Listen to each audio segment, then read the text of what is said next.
Then the second method is DENCLUE, which is a short form of density based clustering. We have selected an unvisited point. Up next, we are supposed to find all the points that fall within the epsilon distance, and each cell will store the statistical information like mean, value, count as well as the variance values by taking the density thresholds and a number of grids as input parameters.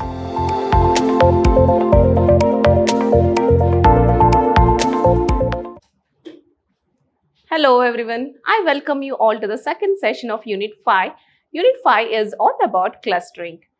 Over here, my name is Deepa Kutnikar. I am working as an assistant professor in the Department of Computer Science, Vidhyaashram, Temple of Excellence, Mysuru. Let's move forward and see what are the things that we have discussed in our previous session. In our previous session, we have discussed what is cluster analysis and what are the different types of cluster analysis. Out of that, we started discussing two types of cluster analysis. That is, the first one was partitioning method and the second one was the hierarchical methods. So these are the things that we have discussed in our previous session. Let's move forward and see the agenda of today's session. In today's session, we do discuss rest two of the cluster analysis types. That is, the third one, density based method. Then the fourth one is none other than grid based method. And after all these things, we will be understanding how to evaluate the cluster, which is none other than evaluation of clustering. So this is the agenda of today's session. Let's begin our session. The density-based approach, it refers to the unsupervised ML approaches that finds the discrete clusters in the data set. So over here, let's see the representation of a density-based clustering. So here the clustering is available. Here the clustering is available, and inside that cluster we can see the unsupervised ML approaches that corresponds to the discrete cluster in the data set. So we can observe each and every cluster are different. No cluster is same as one, isn't it? And we can observe the discrete values inside the cluster. Yes, this is a density based clustering. And we have two of the methods under this density-based clustering, where the first one is dbScan, which is a short form of density-based spatial clustering of applications with noise. Then the second method is DENCLUE, which is a short form of density-based clustering. So these are the two methods. Through this, we can get a density-based clusters. Okay, let's understand this dbScan, which is nothing but density-based spatial clustering of applications with noise. So the name itself saying that this is capable of identifying the noise or the outliers. Okay, that's the initial thing. Through the name that we can understand, correct? Next, we can say that the dbScan forms the clusters based on the areas of high density data points. Alright, so the figure over here, this shows a representation of an exact dbScan. So over here we can observe there are three different clusters, and out of that cluster we have a single data, that's a central data point, which is considered as a core. Alright, and the radius is considered as the epsilon. Then further we can see a simple border as well as the noise which this dbScan is identified. Alright, so now let's understand the key parameters that is considered while representing this dbScan. The first one is none other than this radius, that is epsilon, which gives us an exact radius of the neighborhood. Alright, the next parameter is min points, which specifies the minimum number of points required to form a dense region. Alright, up next, let's understand the points.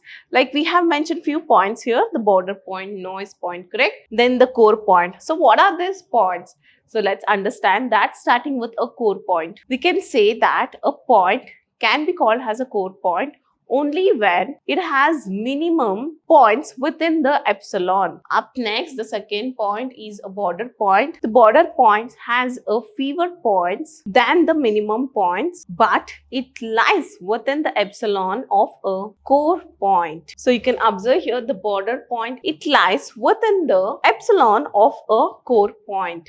So within this radius, the border point is been situated.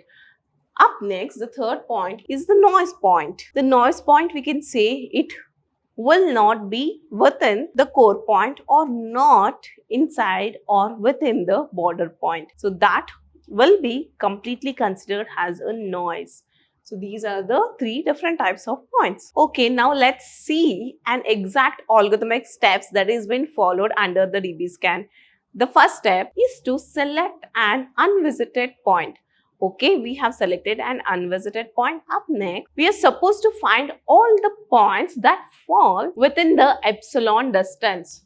Yes, within the epsilon's distance. Up next, we are supposed to verify that a count value is it greater than or equal to minimum points, which is responsible to form a cluster.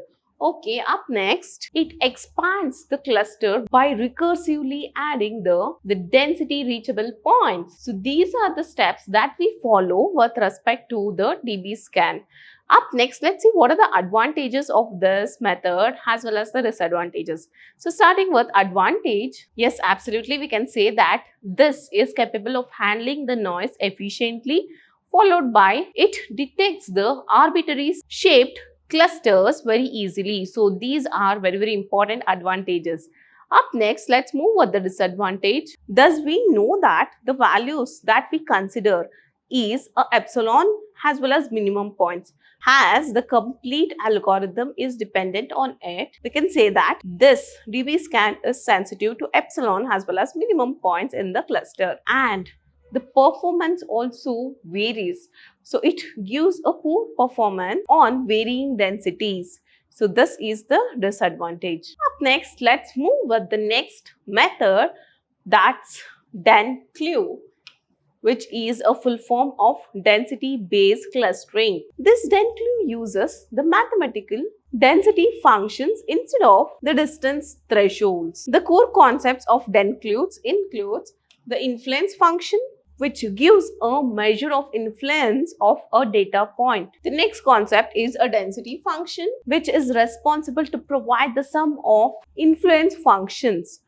Okay, up next, the third concept is the density attractors. These attractors will provide the local maxima of densities. Up next, let's understand the advantage and disadvantage. The main advantage of this is this: the DENCLUE will efficiently handle the large data set. So that's our first advantage. Next, it provides a strong mathematical foundation for any of the data cluster that we consider. So these are the two main advantages. Up next, let's head with disadvantage, or we can also call it as limitation. The main limitation is the implementation is complex. The next limitation is it requires the parameter tuning. Yes, so this forms a limitation for DENCLUE. Up next, let's head with the next type of cluster analyzing method, that is none other than grid-based method. The grid-based method uses a multi-resolution grid data structures. It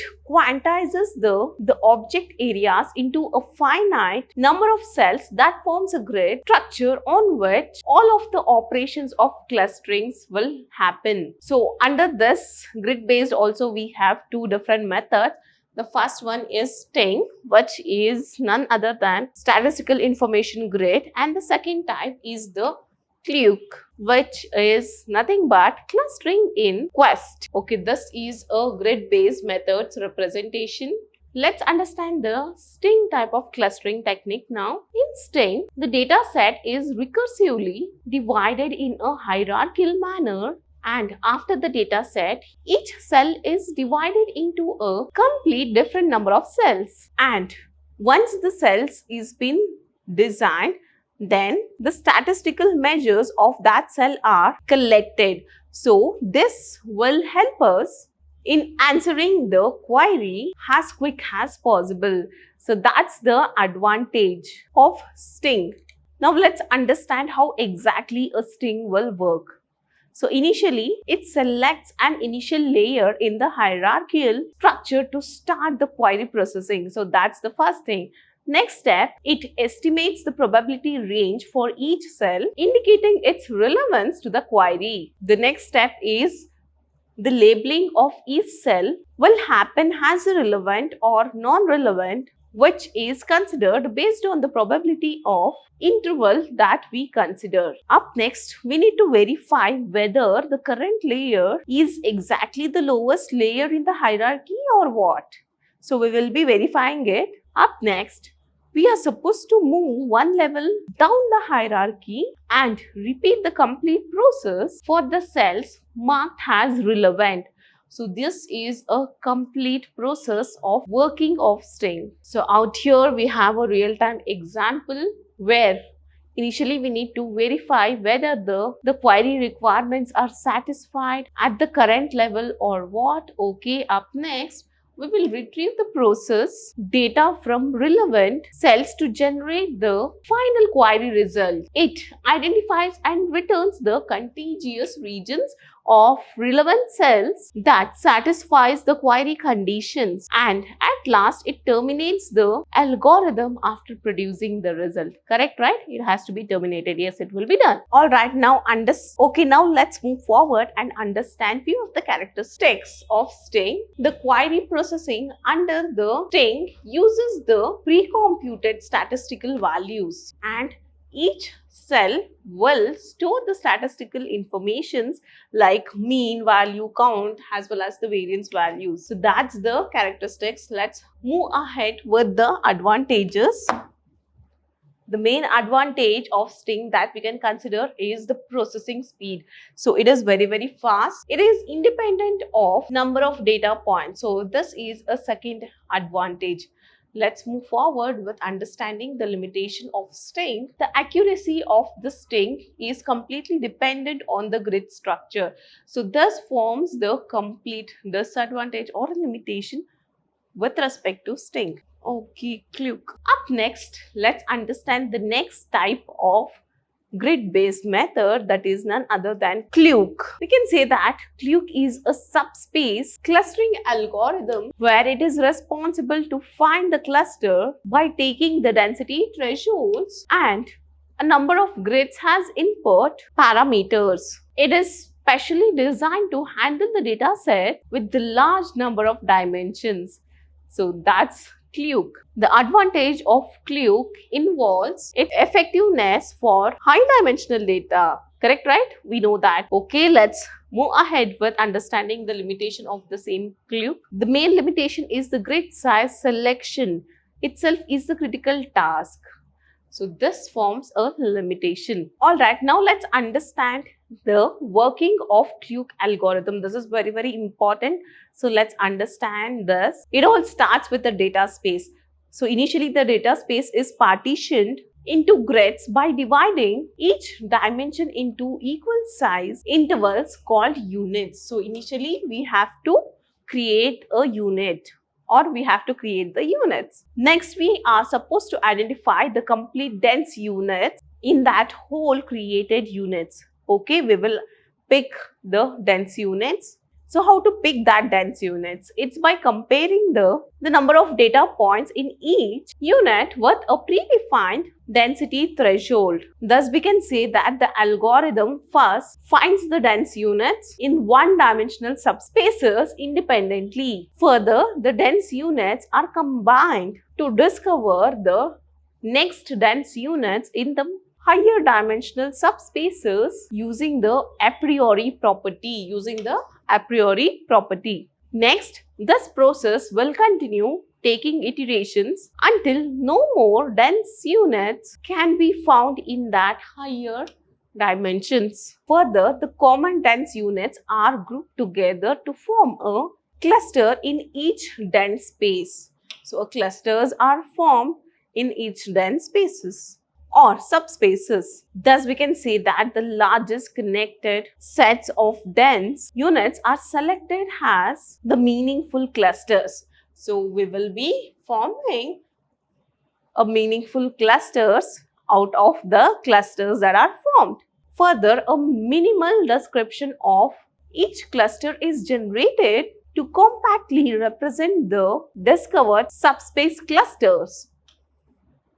So this is a complete working of Kluge algorithm. The next topic is evaluation of clustering. Okay, we have learned like what is a cluster, then followed by how to analyze those clusters and what are the different types.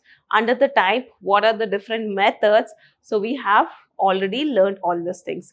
Up next, the only thing that is remaining with respect to this unit is evaluation. Yes, once a cluster is formed, it has to be evaluated for its efficiency, correct?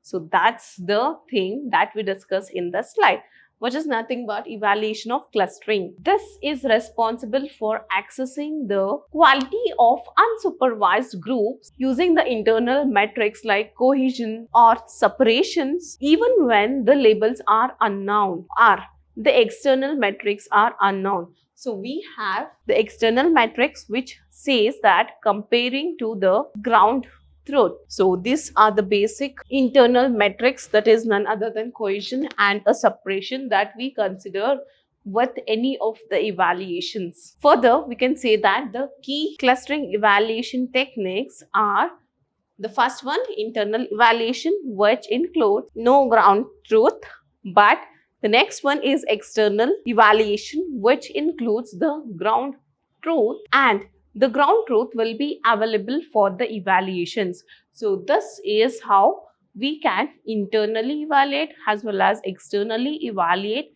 with just considering the ground truth and by leaving the ground truth. So this was all about evaluation, and yes, all the very best for your exams. Score well, do very well, and see you up in the next semester. Until then, thank you.